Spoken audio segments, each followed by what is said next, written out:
Lily overheard her manager talking. "She's sweet," he said, "but she's not leadership material. She's too quiet." Those words hit her like a storm.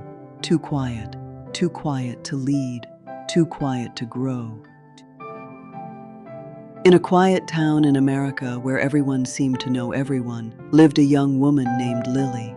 She was known for her gentle presence, soft voice, soft smile, and a heart so kind, people often leaned on her without even asking. Lily was beautiful, not just in appearance, but in the way she listened, in the way she cared, in the way she made others feel seen.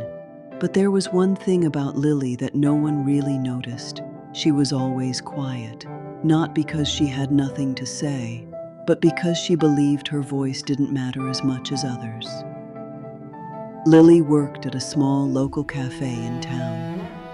Every morning, she arrived early, prepared everything perfectly, and made sure every customer left with a smile. Her co-workers depended on her. Her manager trusted her. But somehow, she was never the one recognized. Ideas she shared softly were often ignored until someone else repeated them louder. Extra hours she worked went unnoticed, and when something felt unfair, she simply told herself, "It's okay." That was Lily's habit. It's okay, even when it wasn't. One afternoon, the cafe became unusually busy. Orders piled up. Customers grew impatient. Lily noticed a better way to organize the workflow, something that could make everything smoother. She quietly suggested it, but no one heard her. Or maybe no one listened. Later that day, another coworker spoke the exact same idea, this time louder, and suddenly everyone praised it. "That's brilliant," the manager said. Lily froze. Her chest tightened. Her hands trembled slightly as she continued working. Something inside her cracked, not loudly, but deeply. That night, Lily sat on her bed, staring at the ceiling. Her room was quiet, but her thoughts were not. She replayed the moment again and again. Why didn't I speak louder? Why didn't I say something? But the truth was, she knew why. She was afraid of being wrong, afraid of being judged, afraid of being too much. So she stayed quiet, because quiet felt safe. But for the first time, safe didn't feel peaceful. It felt painful. Lily overheard her manager talking. "She's sweet," he said, "but she's not leadership material. She's too quiet." Those words hit her like a storm. Too quiet to lead, too quiet to grow, too quiet to become more. Lily walked home that evening with heavy steps. The world around her looked the same, but something inside her had shifted.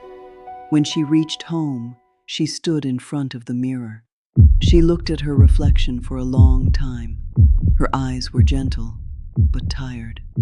Her smile was there, but fading, and suddenly, tears filled her eyes. "Why am I always shrinking myself?" she whispered. For the first time in her life, she didn't have an answer.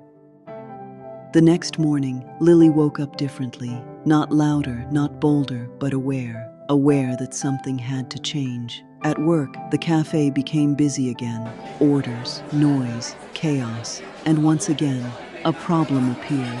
Lily knew the solution. Her heart started racing. Her old instinct whispered, "Stay quiet." But another voice, new, unfamiliar, but stronger, said, "Not this time." She took a deep breath, and she spoke.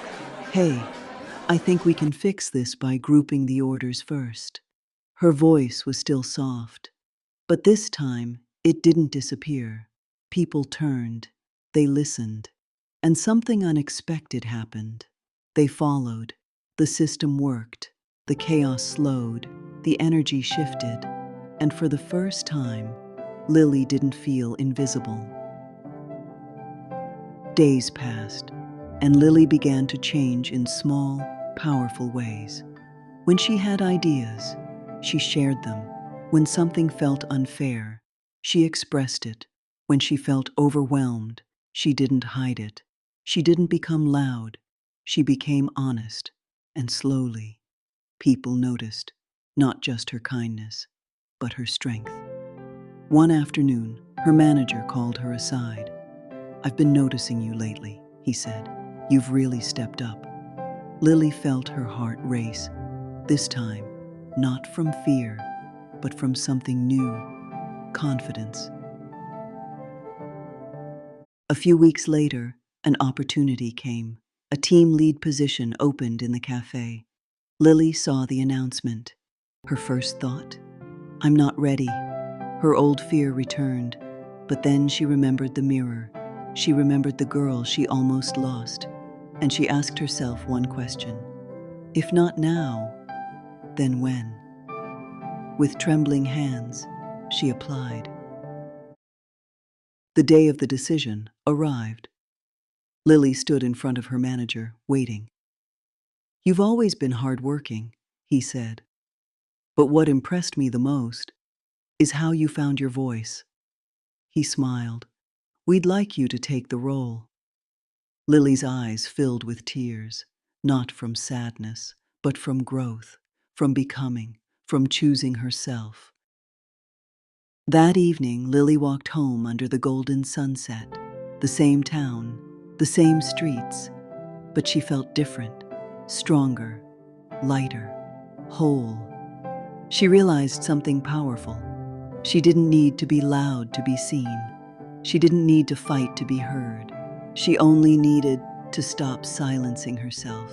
She smiled softly and whispered, "I was never weak. I was just quiet for too long." Moral of the story: sometimes we think staying quiet keeps us safe, but silence can slowly erase who we are. You don't have to be loud to be powerful. You don't have to fight to be heard, but you do have to choose yourself. Because the moment you stop hiding your voice is the moment your life begins to change.